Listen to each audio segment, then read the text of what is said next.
diplomatic talks, but no major breakthrough on Ukraine after Joe Biden spoke to Vladimir Putin by phone on Saturday.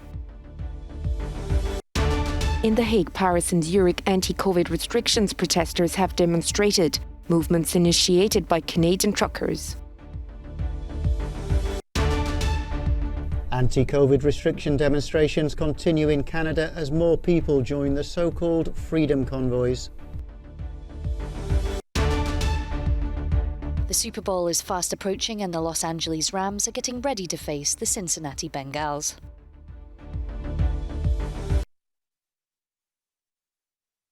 The conversation between Joe Biden and Vladimir Putin did not diminish the threats of a possible war in Europe, but both leaders agreed to continue diplomatic talks.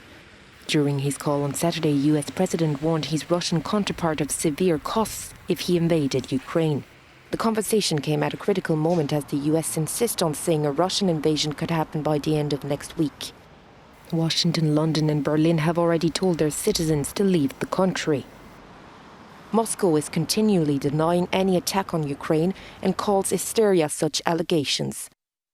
Saturday, US Secretary of State Antony Blinken also spoke with Russian Foreign Minister Sergei Lavrov, who accused Washington of provoking the conflict by being alarmist. A feeling shared by the government in Kiev, who remain sceptical about an invasion.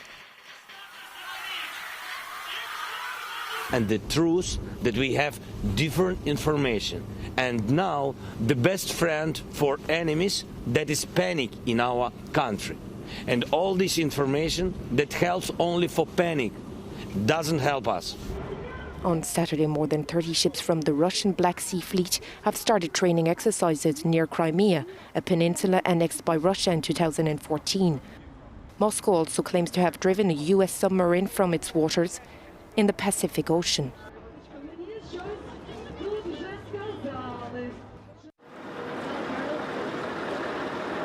Inspired by the self-described Freedom Convoy in Canada, protests against COVID restrictions took place Saturday across Europe.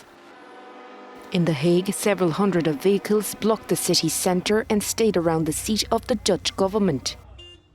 Demonstrators left early in the afternoon after police warned them they would be fined and arrested if they continued.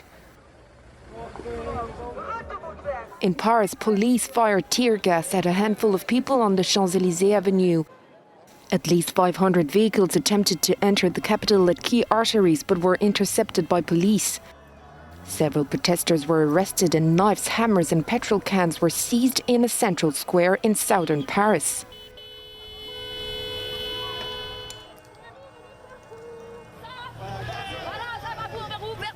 In the city of Zurich, an unauthorized demonstration led to clashes between militants and security forces. Some participants tried to break through police barricades. Swiss police used tear gas, water cannons and rubber bullets to disperse the crowd.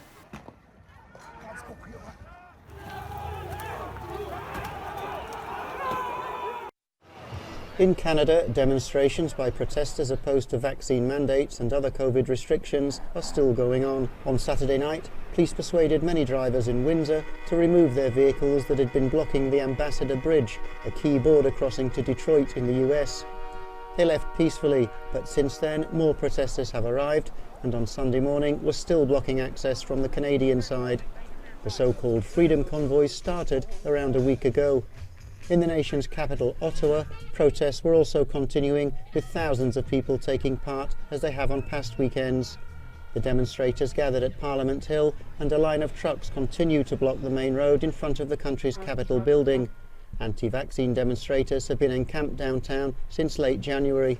In southern Alberta, travel to and from the United States has been suspended by Canadian authorities as protesters continue to limit access at the Coutts border crossing. It started on January 29th, but lanes have been intermittently open since then.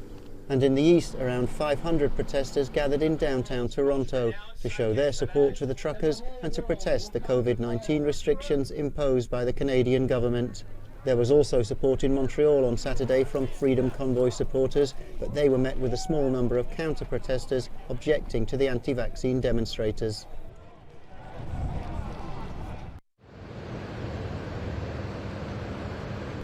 The UK Prime Minister is still under pressure to resign over allegations of illegal parties in Downing Street during COVID lockdowns.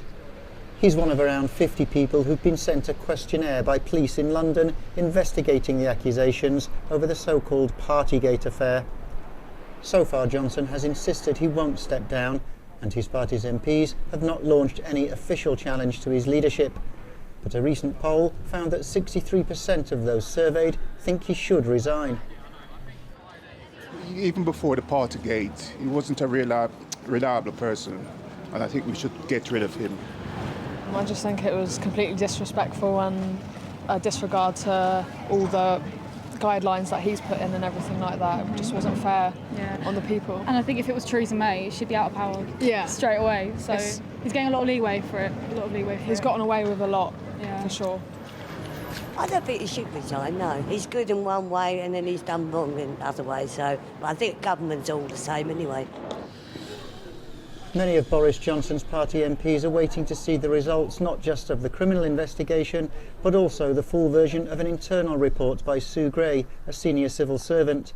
Partygate comes at a critical time for Johnson, who's one of many European leaders trying to find a diplomatic resolution to the Ukraine crisis. Protests have taken place in Afghanistan against giving over €3 billion of Afghan money to the American families of 9/11 victims. The group of demonstrators condemned US President Joe Biden's order to free up the Afghan assets held in the US, saying it belongs to them. They also called for financial compensation for the thousands of Afghans killed during the last 20 years of war in the country. 2 tons of equipment are being delivered to Madagascar from the neighbouring island of Reunion by the French armed forces in the southern Indian Ocean zone. A total of 87 tons of material is meant to be deployed by the French Red Cross to restore the homes of 125,000 people affected by the cyclone Drought. According to Malagasy authorities, the storm has killed at least 120 people, mainly on the east coast. Both Portugal and Spain are suffering from severe droughts. According to climate scientists, it's the worst Portugal has seen in 20 years, with water reservoirs in the country's centre drying out. And in Spain in the last 4 months, there has been only a quarter of the rainfall there should have been. Low water supplies could create a difficult situation for the coming summer months. The Court of Arbitration for Sport should decide on Monday whether 15-year-old figure skater Kamila Valieva is allowed to carry on and compete in the individual events of the Winter Olympics on Tuesday. The Russian prodigy's emerging career has been into jeopardy over a doping scandal. The journalists who first reported on this story on Wednesday have spoken out of being subjected to death threats, abuse, or warnings to check their tea. Understandably, all sorts of arguments on all sides, and it's not acceptable for that to turn into threats and violence, if indeed it did. I think we all need to take a chill pill, I think people would say when I was younger. This week, Kamila Valieva helped Russia win gold in the team event. She even became the first female skater to land a quadruple jump at an Olympics. But on Tuesday, a test taken last December flagged for traces of a banned substance, trimetazidine, a drug which is used in the prevention of chest pain but could also improve physical efficiency. The Sophie Stadium in Inglewood, California will soon be the scene of American football madness as the Los Angeles Rams take on the Cincinnati Bengals in the Super Bowl, the biggest sporting event of the year.